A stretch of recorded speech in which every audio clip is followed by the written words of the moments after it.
So for Piaget, there were four distinct stages. The first is a sensory motor stage. This is the initial stage and runs for about the first 2 years of life. At this stage, the baby is a purely sensory creature. Information is gained through the senses and through the child's motoric activities, but the child perceives and manipulates, but doesn't have any reasoning. There's no sense of time, no sense of stability, not even a differentiation early on between the child and other people. It's at this stage, over a lengthy and interesting process, that object permanence is attained. And what object permanence is the understanding that objects exist independently of one's actions or perceptions of them. So if I have a ball and I put it behind a screen, you know, even though the ball is out of sight, that it will continue to exist. This might seem so obvious, it's barely worth saying. But Piaget's claim was that before about 6 months of age, babies act as though objects removed from sight are gone. They're so caught up in the sensation, in the here and now, that they lack the ability to appreciate object permanence. And for instance, this is why, according to Piaget, babies are so amused by peekaboo. You cover up your face and then reveal it, and then babies crack up or gasp in surprise or whatever. And it's because when you covered up your face, they think you're gone. And then when you open it up, you reappear, which is amazing. So that's the first stage. The second stage, which has been the subject of most psychological developmental research, is aged from 2 to 7. The baby is now a child and starting to reason. They have object permanence. They have other capacities. They could think, they could differentiate themselves and others. They have a rudimentary understanding of time.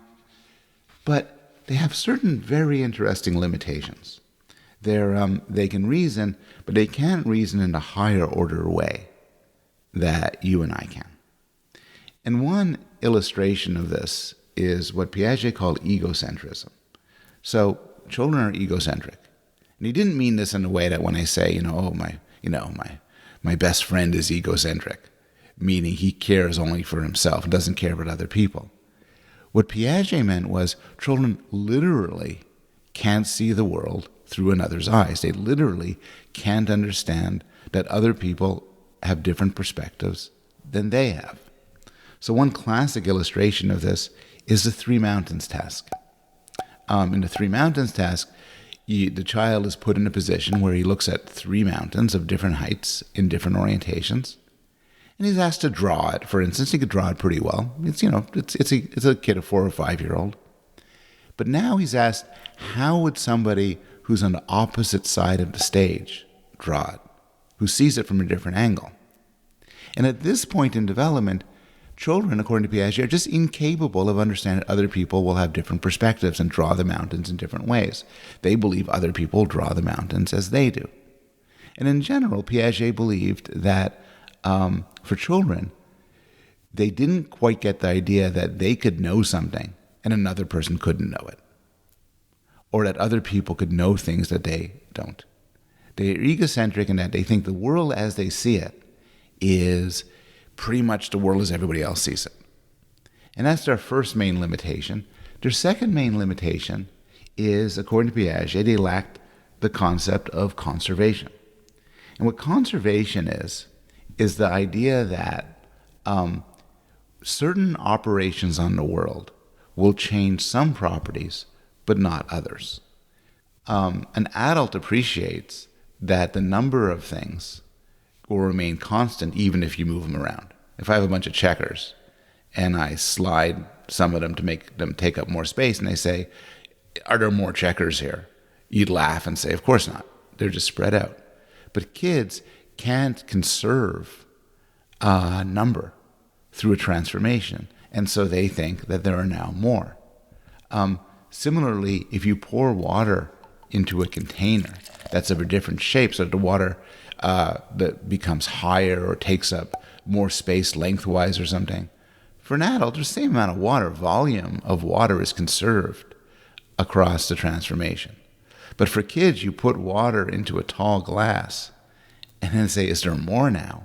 And they'll say yes. And, you know, there's a lot of findings of Piaget that you could really question, and they're very critical of, and we'll get to some of that. But I'll tell you, this is really cool. You could really do this if you have a kid. So, for instance, you could do it, make the stakes count. You have some M&Ms, and you have some M&Ms, and the kid has some M&Ms, and you say, who has more, and which ones do you want? And the kids might count and say, oh, I know about the same. And then you take one pile of M&Ms, and you spread them out. And now you say, who has more? And the kids say, oh, I want the ones that are spread out because now there's more, which is kind of nuts. The next stage, around age 7, is the concrete operation stage. At this point, the kid is pretty sophisticated. You have less egocentricity, more logical thought. You don't have problems with conservation. But still, even at this point, there's an inability to reason fully abstractly or fully hypothetically. One way to put it is, the child isn't quite capable of scientific reasoning at this point. Like, here's an example. Suppose all of a sudden I have back pain, and I'm trying to figure out, why do I have back pain? And so I might do experiments. I might say, well, geez, maybe I should flip my mattress, see how that makes me feel. Or, I'll change my shoes. Or maybe I'm, lifting firewood too much. Do experiments. You do, and we do this all the time. When we think about experiments, we think, gee, that's something which scientists do in laboratories. But in real life, we often do experiments. We have to figure out, why is our car making this noise? Maybe I better change the type of gas you put into it. Or maybe I'm riding the brake too heavy. You try out different things, and you make generalizations and so on. And this sort of reasoning might come naturally for a sophisticated adult, but is not present at this early stage. And so children struggle with it. And finally, you become an adult. You enter what's called a formal operation stage, where you're a full-fledged adult. Unlike Freud, Piaget didn't believe that there were further traumas or troubles or developments or transformations as an adult. He believed everybody went through these stages. He was rather mellow about them. Often he would give lectures in the United States, and he described the American question as, how do you speed up these stages? I want my kid to hit formal operations at age 10. But overall, Piaget said these are just a natural stage that the mind goes through, developing over time through experience and through cognitive restructuring, to bring it from a baby who has an extraordinarily limited understanding of the world to us, who are pretty darn smart.